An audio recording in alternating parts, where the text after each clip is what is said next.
Assalamualaikum warahmatullahi wabarakatuh. So, my name is Maunde Abdul Rafi. So, I will discuss the section 21. So, section 21 is advertising and content of the invitation to bid. Request for expression of interest. So, ano ba ang invitation to bid o ITB?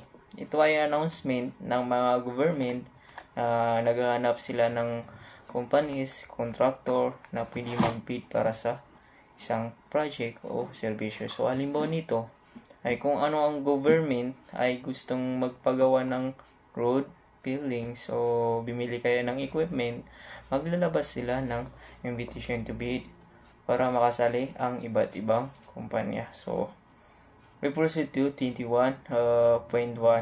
Section 21.1. So, content of the invitation to bid. So, ito ang mga impormasyon na dapat nakalagay sa invitation to bid. So, letter A is information tungkol sa project. Depende kung anong klase ng procurement. So, the first one is goods. So, nandito ang pangalan ng contract. Maikling description ng good ng bibilihin. Example nito ay procurement of office computer for City Hall. So, the second one is infrastructure projects.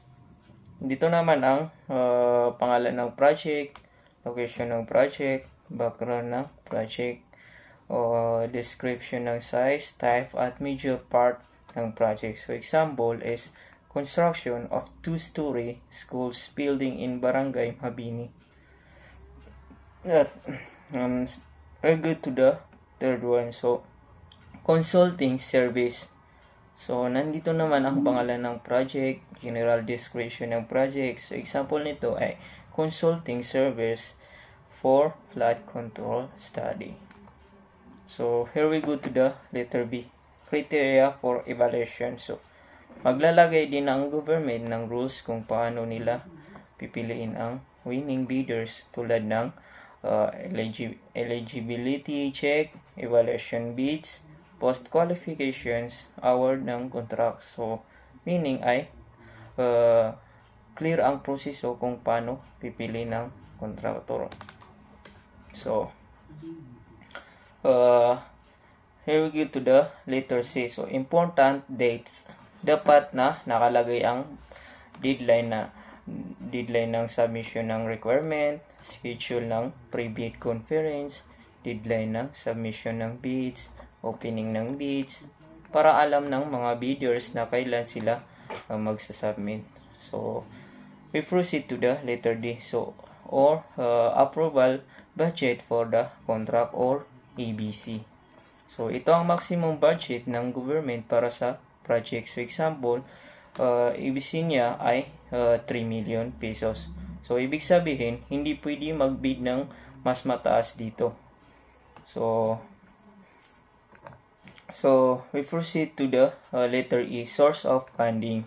So, saan galing ang budget? So, example, ay national government, local government units, foreign loan, or grant.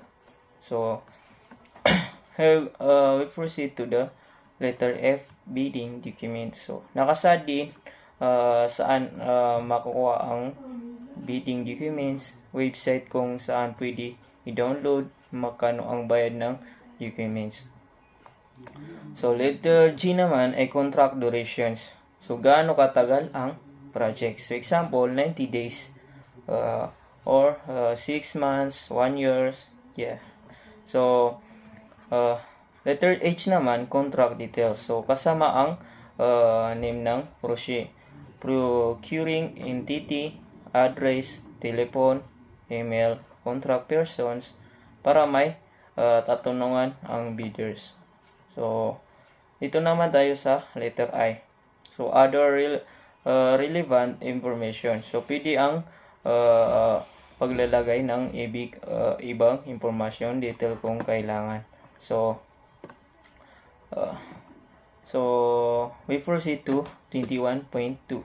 So, advertising and posting of the invitation to bid. So, para maging pa rin ang bidding, kailangan i-publish ang invitation to bid. So, dapat ito i-advertise sa newspaper, at least one national newspaper, o dapat 2 years na itong naglalabas ng publications. Or, yes, so, the second one ay i-post sa website. For 7 calendar days, PhilGist website ng procuring entity, website ng funding institution kung meron. So, number 3 naman ay i-post sa office ng agency. So, ilalagay sa visible place sa office ng government agency.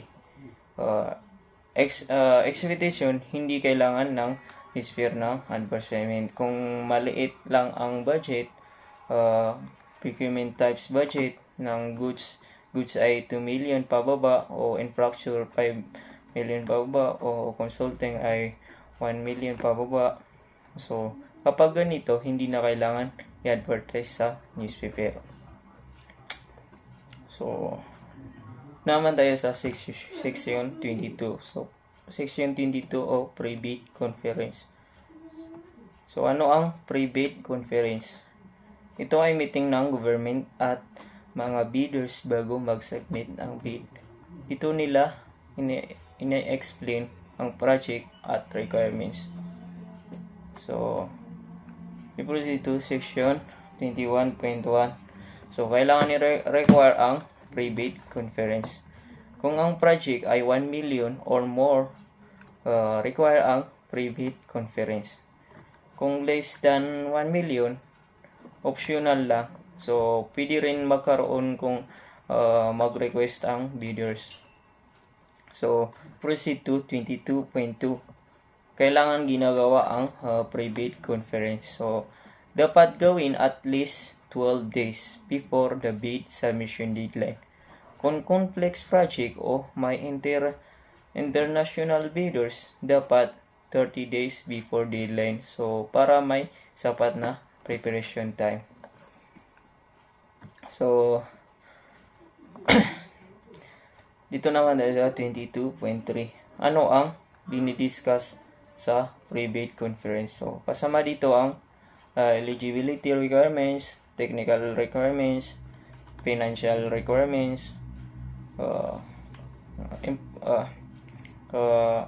paalang ay hindi mandatory ang attendance ng bidders. So, pero minsan only those who put biddings documents ang pwedeng mag-discuss. So, simple. Thank you. That's all.